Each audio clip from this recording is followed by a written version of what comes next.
हम लोग अध्ययन करेंगे कक्षा 10वीं अध्याय 5 अनुपात एवं समानुपात का प्रश्नावली 1। तो अनुपात और समानुपात इनके पूर्व की कक्षाओं में भी आप लोग पढ़ चुके हो।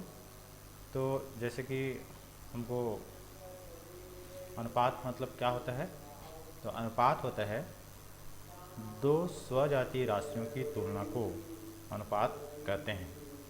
स्वजातीय राशि कहने का मतलब होता है कि उनका इकाई जो है समान हो।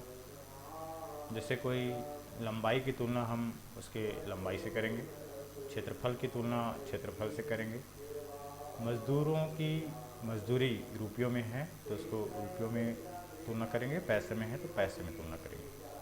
तो इस प्रकार की जो भी स्वजातीय राशि है उसकी तुलना को हम अनुपात कहते हैं।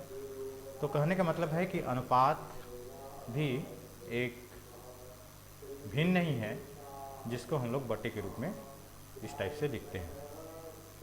तो अनुपात जैसे दो व्यक्तियों के वेतन की तुलना करना, दो वस्तुओं के लंबाइयों की तुलना करना, ये सब अनुपात कहलाता है। अनुपात को इस प्रकार के एक चिन्ह से दर्शाते हैं, दो बिंदी जो रहता है, और दो राशियों का अनुपात ए अनुपात बी जैसे कि यहाँ पे लिखा गया है ना, उस प्रकार से हम इसको दर्शाते हैं। अब समानुपात क्या होता है, तो समानुपात कहने का मतलब होता है दो तुल्य अनुपातों, मतलब दो तुल्य अनुपात है। मान लो कि दो तुल्य अनुपात ए और बी, ए अनुपात बी और सी अनुपात डी जो है तुल्य अनुपात है। तुल्य अनुपात कहने का मतलब है जिसका जो है सरलतम रूप का संख्यात्मक मान समान हो, वो तुल्य अनुपात कहलाएंगे। तो ए अनुपात बी और सी अनुपात डी यदि तुल्य अनुपात हो तो ए अनुपात बी सी अनुपात डी का है ना समानुपात, ये दोनों अनुपात क्या होंगे, समान अनुपात में होंगे। मतलब इन दोनों का अनुपात समान है तो उनको हम लोग बोलेंगे समानुपात। और इसे ए अनुपात बी समानुपात सी अनुपात डी। तो समानुपात का चिन्ह क्या है, दो अनुपात का चिन्ह मिलकर समानुपात का चिन्ह बनाएगा। मतलब इसमें चार बिंदु है और इसे ए बटी बी बराबर सी बटी डी से दर्शाएंगे। और ये बराबर के चिन्ह है तो इसके तिर्यक गुना किया तो ए से डी का गुना हुआ और बी का सी के से गुना हो गया। इस प्रकार A D equal to B C हमको प्राप्त हो जाता है। उसके बाद है इसमें जो ए और डी है, जो अंतिम का समानुपातिक पद है, उसे हम चरम पद, और बीच के जो बी और सी जो समानुपातिक पद है वो मध्य पद कहलाता है।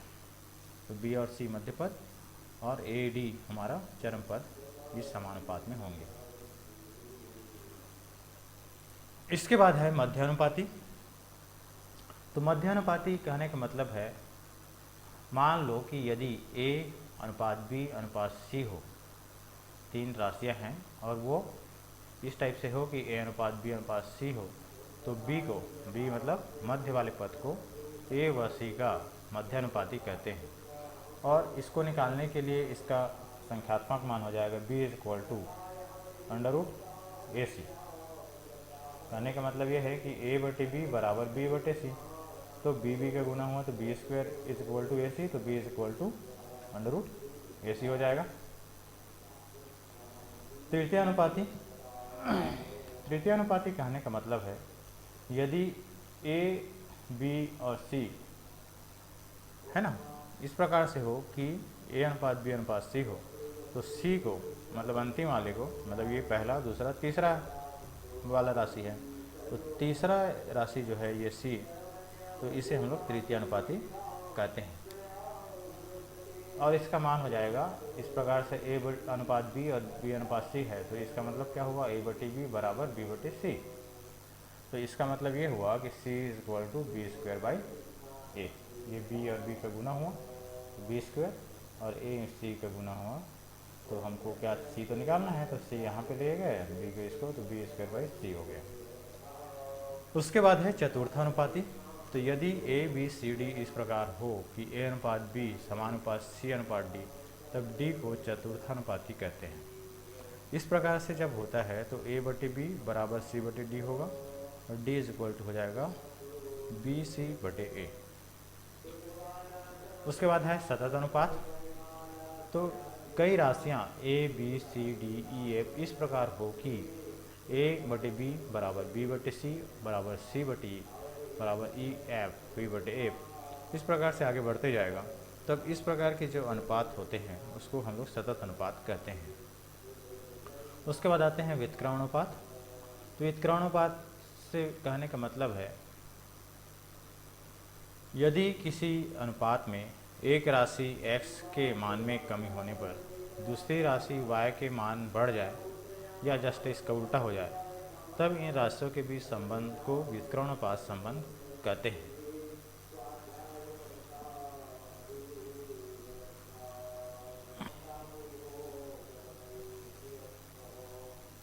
उसके बाद आते हैं राशि x को a अनुपात b अनुपात c में विभाजित करने के नियम। तो मान लो मेरे पास कोई राशि x दिया है, उसको मुझे बांटने को बोला जाता है कि उसे a अनुपात b अनुपात c के अनुपात में विभाजित कीजिए। तो उसके लिए क्या करते हैं, सबसे पहले x के 3 भाग मान लो a के b के c के है ना। x को हम लोग यहाँ पे के एक राशि लिया अपने मन से और माना कि x का 3 भाग a के b के और c के है। तो x क्या है, a के b के c के का योग हुआ, यहाँ पे k का मान निकाल दिए तो a plus B plus C equal है ना। तो k इक्वल टू क्या हो जाएगा, x बटे a प्लस बी प्लस सी हो जाएगा। इसका मतलब क्या हुआ, पहला भाग जब a के लिए था तो k का मान हम निकाले हैं x बटे a plus B plus C, तो a के मतलब हो जाएगा ax बटे a plus B plus C. दूसरा भाग हो जाएगा b के is equal to B X बटे a plus X plus C, क्योंकि k का मान यहाँ पे कितना है भाई, k का मान कितना है, तो k का मान यहाँ पे ये है ना।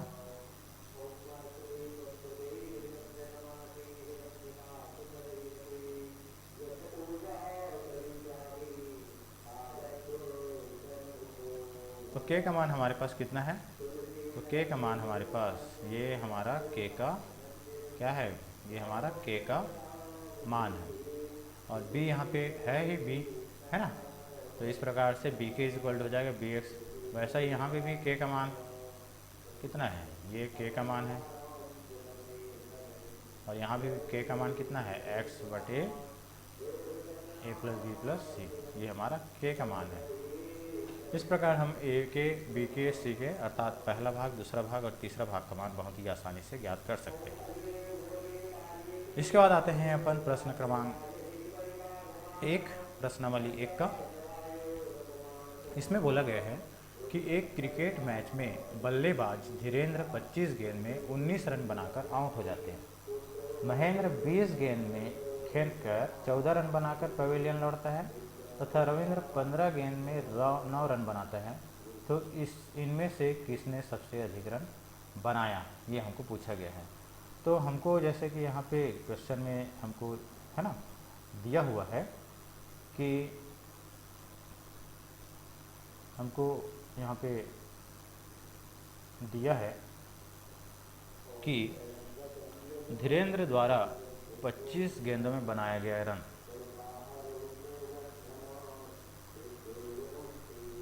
धीरेन्द्र द्वारा 25 गेंदों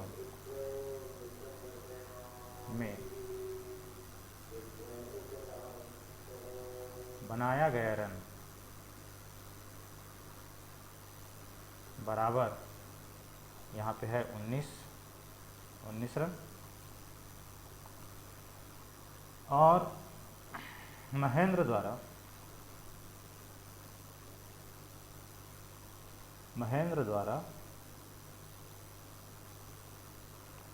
20 गेंदों में बनाया गया रन बराबर 14 रन। इसी प्रकार से रविंद्र द्वारा भी कितना बनाया गया है, तो इसी प्रकार रविंद्र द्वारा 9 गेंदों में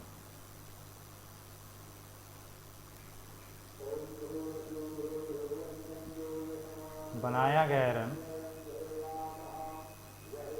है 15 रन। तो यहाँ पे देखने से स्पष्ट है कि सबसे ज़्यादा, जैसे प्रश्न में बोला है, किसने सबसे अधिक रन बनाया। तो ऊपर से है ना, स्पष्ट है कि सबसे अधिक रन कौन बना रहा है? 19 रन बना रहा है धीरेन्द्र के द्वारा। 19 रन धीरेन्द्र के द्वारा बनाया जा रहा है। धीरेन्द्र द्वारा बनाया गया, ये हमारा आंसर हो जाएगा। इस प्रकार से आपको ये क्वेश्चन आपका बन जाता है। इसके बाद है प्रश्न क्रमांक दूसरा। तो प्रश्न क्रमांक दूसरा में हमको जैसे कि यहाँ पे बोला गया है कि 100 मीटर की दौड़ में राम 12 किलोमीटर प्रति घंटे की गति से दौड़ते हुए श्याम को 5 मीटर पीछे छोड़ दौड़ जीत जाता है। तो श्याम की गति कितनी होगी, ये हमको बताना है। तो यहाँ पे क्या है, मान लो कि एक 100 मीटर की दौड़ है। तो मान लो ये हमारा 100 मीटर की दूरी है। 100 मीटर की दूरी को यहाँ पे राम जो है 12 किलोमीटर प्रति घंटा की गति से दौड़ते हुए जो भी समय लगता है, ये 5 मीटर की दूरी है यहाँ से यहाँ तक, और यहाँ से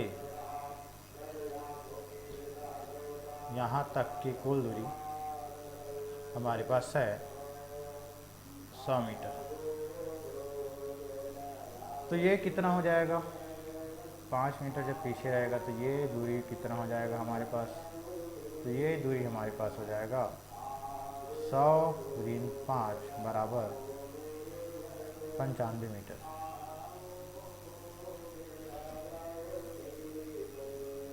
है ना।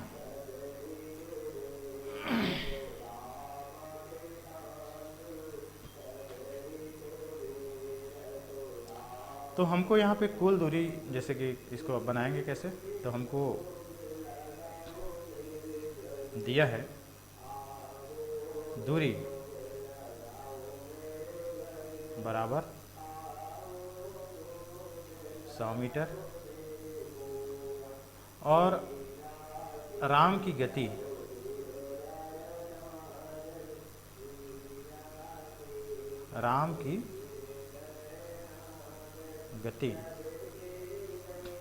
बराबर है 12। यहाँ पे क्वेश्चन में जो दिया है वो सभी मीटर में है, तो ये भी मीटर ही होगा। यहाँ पे ये जो है मीटर है, ये प्रिंटिंग मिस्टेक है। तो 12 मीटर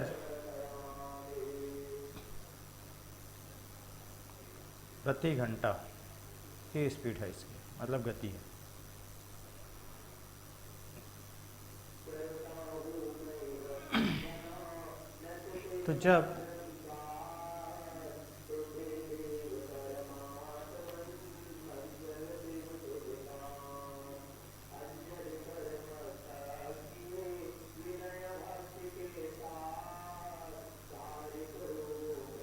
तो जब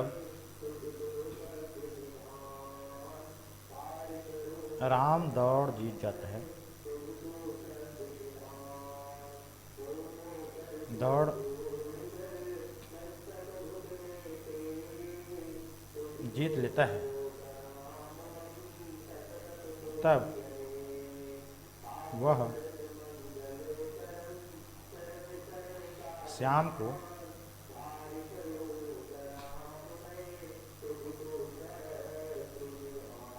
5 मीटर पीछे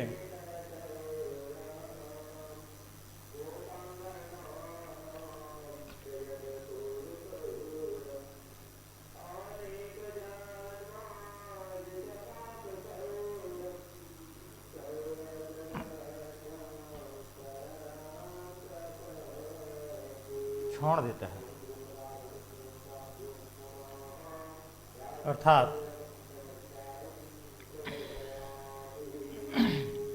अर्थात 100 ऋण 5 बराबर 95 मीटर ही श्याम जो है दौड़ पाता है।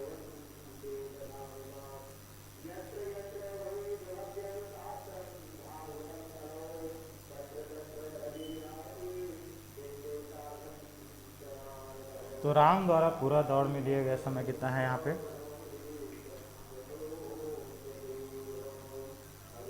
राम द्वारा 100 मीटर दौड़ में लिया गया समय, समय बराबर होता है दूरी बटा चाल। तो दूरी हमारे पास है यहाँ पे 100 और चाल है 12, है ना। तो ये कितना हो जाएगा? इसको भाग दिया, तो इसको मैं जैसे कि भाग दिया 2 से, या सीधा सीधा 4 से भाग देते हैं, तो 4 और ये 25 बार जाएगा, तो हमारे पास हो जाता है 3 घंटा।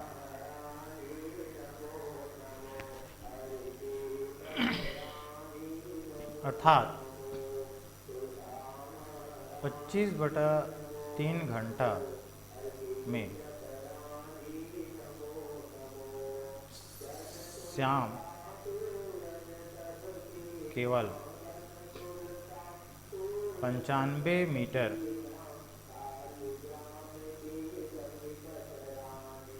दौड़ पाता है।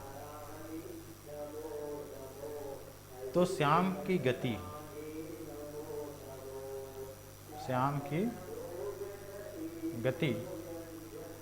गति मतलब इसको बोलते हैं चाल। चाल बराबर होता है दूरी बटा समय। तो दूरी यहाँ पे हो जाएगा 95 और समय हमारे पास है 25/3। इसको आगे हल किया तो ये हो जाता है 95/25 गुना 3/1। तो इसको मैं डिवाइड किया तो ये दोनों डिवाइड करने पे कितना हो जाएगा? तो इसको 5 से 5 पंचे 25, है ना।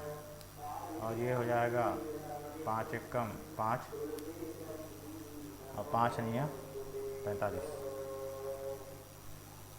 तो ये होता है 19 या 57/5। फिर इसको भाग दिया तो हो जाएगा 5 एकम 5, है ना। उसके बाद 7 को उतारे तो 5 एकम 5 और 5 चौक 20 मीटर प्रति घंटा। तो ये हमारा आंसर हो जाता है।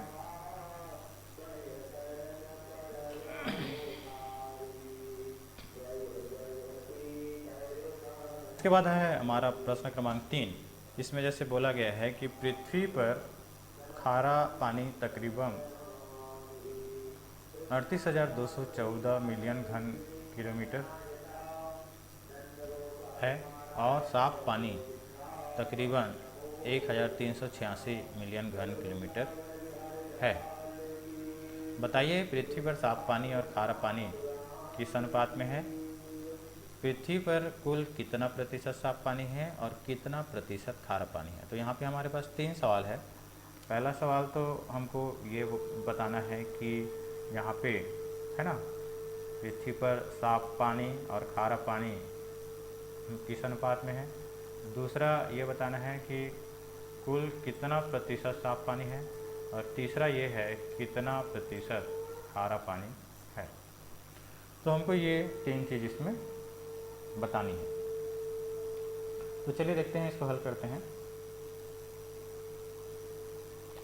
तो यहाँ पे साफ पानी की मात्रा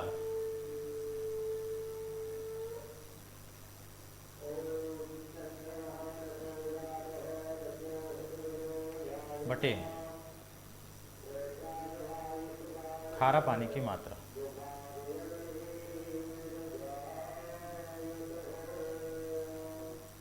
बराबर ऊपर हमको दिया है साफ पानी की मात्रा 1386 मिलियन घन किलोमीटर,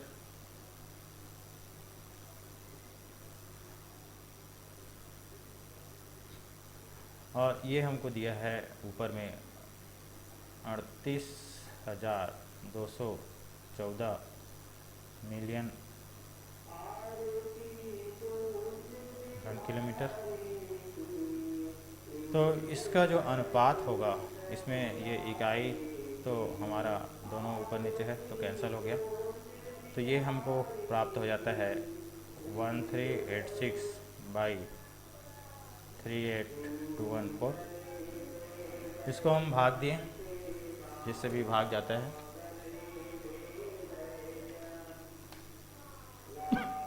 तो सबसे पहले तो मैं इसको 2 से भाग दे देता हूँ, तो ये हो जाता है 2 6 का 12 और 2 निया 18 और 2 तिया 6। इसको भी 2 से भाग दिया तो 2 एक कम 2, 2 निया 18, 2 एक कम 2 है ना, और 2 सत्ते में 14 हमको प्राप्त होता है। अब इसको मैं 3 से भाग दिया तो 3 दूनी 6 और 3 तिया 9 और 3 एक कम 3। यहाँ पे हो जाएगा 3 6 के 18 और यहाँ पे एक बचा तो ये हो जाएगा 3 तिया 9, यहाँ से 2 बचा तो 3 6 का 18, 20 हो गया, 2 7 3 नियम 27। अब इसको पुनः अपन भाग देते हैं, जिससे भी भाग जाता है। तो इसको मैं 3 से पुनः भाग दिया तो ये हो जाता है 3 सत्ते 21, 3 सत्ते 21 और ये हो जाएगा 3 दूनी 6, 3 एक कम 3, 3 दूनी 6 और 3 तिया 2 3। इसका अनुपात के रूप में अगर लिखा जाए, है ना, तो इसको हम 11 से इसको जैसे भाग जा रहा है ये, तो 11 से पुनः भाग देंगे तो 11 सत्ते 77 और ये हो जाता है 11 एकम 11 और 11 नियम 99 और 11 तिया 33। तो इस प्रकार ये हो जाता है 7/193 और इसको अनुपात को के रूप में अगर लिखा जाए तो ये हो जाता है 7/193, मतलब एक साफ पानी और खारा पानी का अनुपात 7/193 प्राप्त होता है। दूसरा प्रश्न इसी में हमको आंसर ये बताना है कि कितना प्रतिशत साफ पानी है, और साथ में ये भी बताना था कि कुल कितना पानी है वो जानना पड़ेगा, तभी हम कितना प्रतिशत साफ पानी है वो बता पाएंगे। तो सबसे पहले तो हम ये देख लेते हैं कि धरती पर पानी की कुल मात्रा कितनी है। धरती पर कुल पानी की मात्रा बराबर खारे पानी की मात्रा हमारे पास कितना है वो प्लस साफ पानी की मात्रा, इन दोनों को जोड़ दिया तो हमको मिलता है 39,600 मिलियन घन किलोमीटर। ये हमारा कुल पानी की मात्रा होगा। इसलिए साफ पानी के प्रतिशत, इसलिए साफ पानी का प्रतिशत बराबर साफ पानी की मात्रा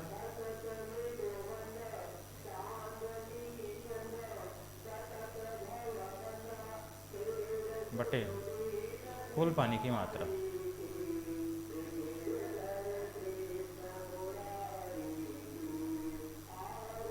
गुना 100, क्योंकि प्रतिशत में ज्ञात करना है इसलिए गुना 100।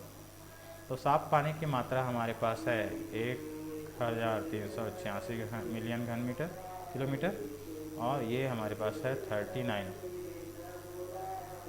इंटू 100। इसको डिवाइड किया तो ये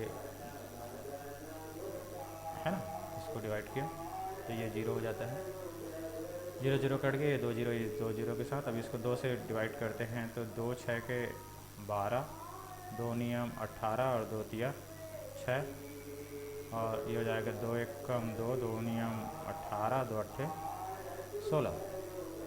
पुनः डिवाइड किया 3 से तो इसको 3 दूनी 6, 3 तिया 9, 3 1 कम 3, और ये हो जाएगा 3 6 का 18, 3 6 के 18। इसको 11 से भाग दिया तो 11 दूनी 22 भाग देंगे तो 11 दूनी 22 और 11 एक कम 11 और 11 6 के 66। तो हमारे पास ये प्राप्त हो जाता है 21/6। इसको पुनः भाग दिया 3 से तो 3 दूनी 6 और 3 सत्ते 21, तो हो जाता है 7/2। इसको पुनः भाग दिया, यहाँ पर 7 को 2 से भाग दिया तो 2 तिया 6, 1 दशमलव लगाया यहाँ पे तो 1 शून्य बढ़ाया यहाँ पे, और 2 पंचे हमारे पास 10। इस प्रकार इसको भाग देने से हमको मिलता है 3.5।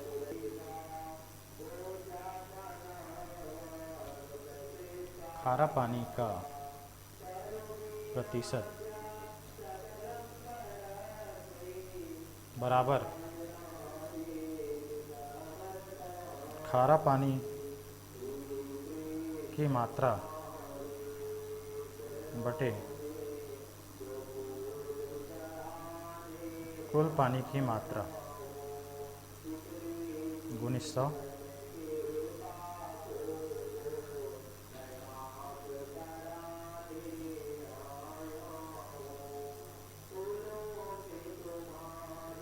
बराबर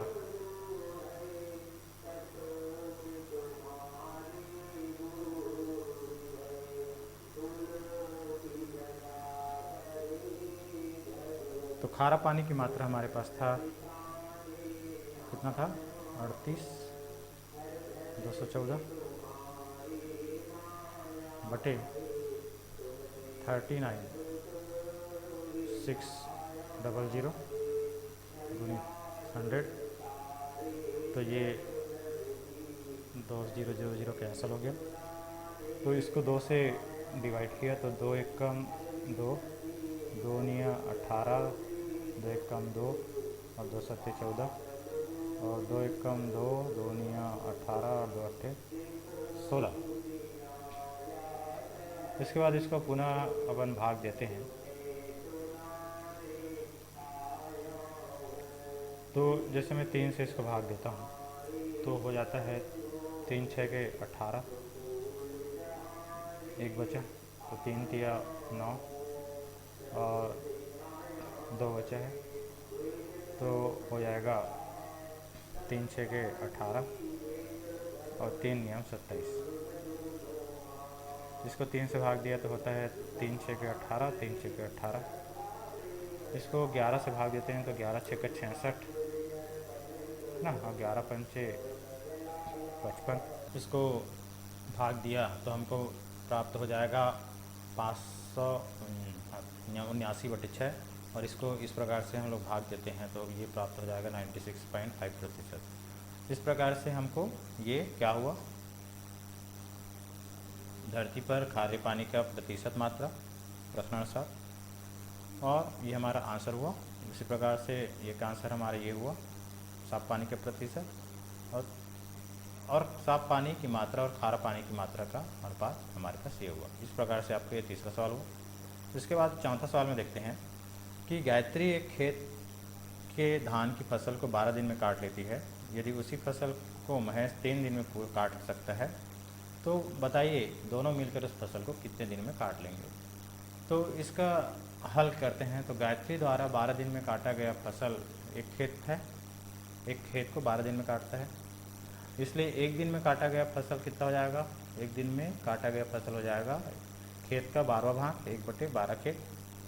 इसी प्रकार महेश द्वारा 9 दिन में काटा गया फसल बराबर एक खेत, और एक दिन में काटा गया फसल हो जाएगा, इसका पक्षांतर कर देंगे तो 1/9 खेत। इसलिए गायत्री और महेश दोनों मिलकर एक दिन में काटा गया फसल हो जाएगा। ये एक दिन में गायत्री द्वारा काटा गया फसल और एक दिन में महेश द्वारा काटा गया फसल, इन दोनों को जोड़ देंगे तो हो जाता है 1/12 धन 1/9। 12 और 9 का लघुत्तम निकाला तो होता है 36, और ये 36 को ये 12 से भाग देंगे तो 12 या 36, और 3 को इसके संगत अंश के साथ गुना करते हैं तो है ना, तो और 9 से 36 को भाग दिया तो 4 बार जाता है, और 4 का इसके साथ गुना किया तो 4 होता है। इस प्रकार 3 और 4 को जोड़ा तो 7/36 खेत हमको, मतलब 7/36 खेत दोनों मिलकर एक दिन में काटते हैं।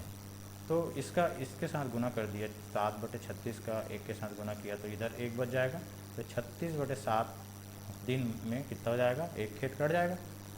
इस प्रकार से 36/7 दिन में काटे गए फसल हो जाएगा पूरा एक खेत, और इस 7/36 को भाग देते हैं तो ये होता है 5 सही 1/2 दिन, अर्थात दोनों मिलकर फसल को काटेंगे एक खेत का तो लगने वाले दिन हो जाएंगे 5 सही 1/7 दिन।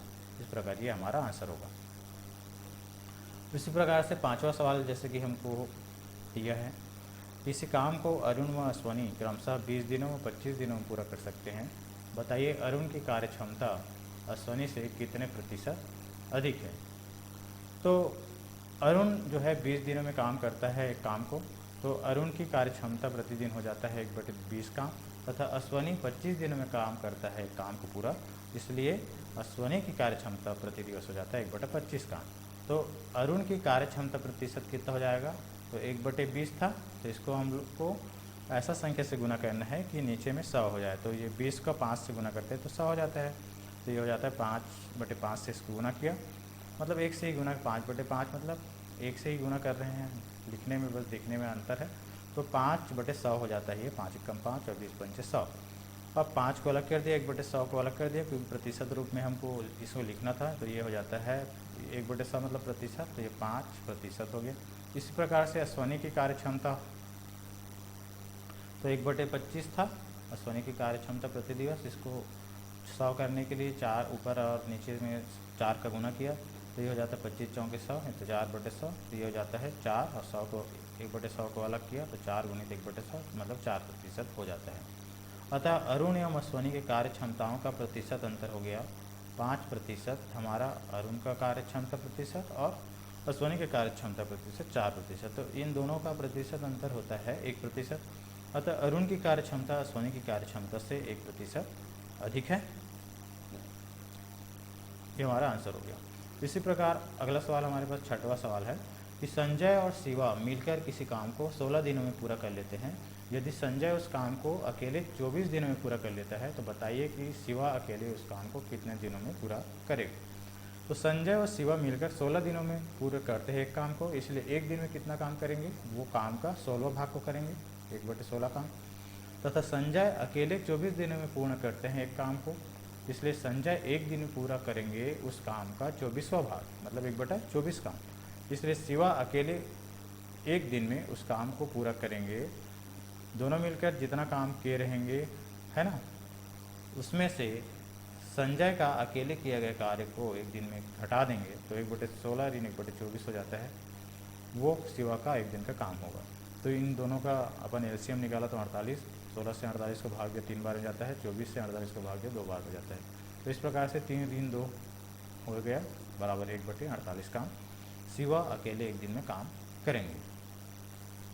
अतः शिवा अकेले 48 दिन में पूरा करेंगे, अकेले काम करेंगे यदि शिवा। तो यहाँ पे इसको अगर इधर गुना किया जाए तो ये 48 ऊपर चले जाएगा, 48 है ना भाई, तो 48 दिन में काम करेंगे तो ये एक यहाँ बचेगा एक काम, इसलिए शिवा अकेले 48 दिन में एक काम पूरा करेंगे, ये हमारा आंसर हो जाता है।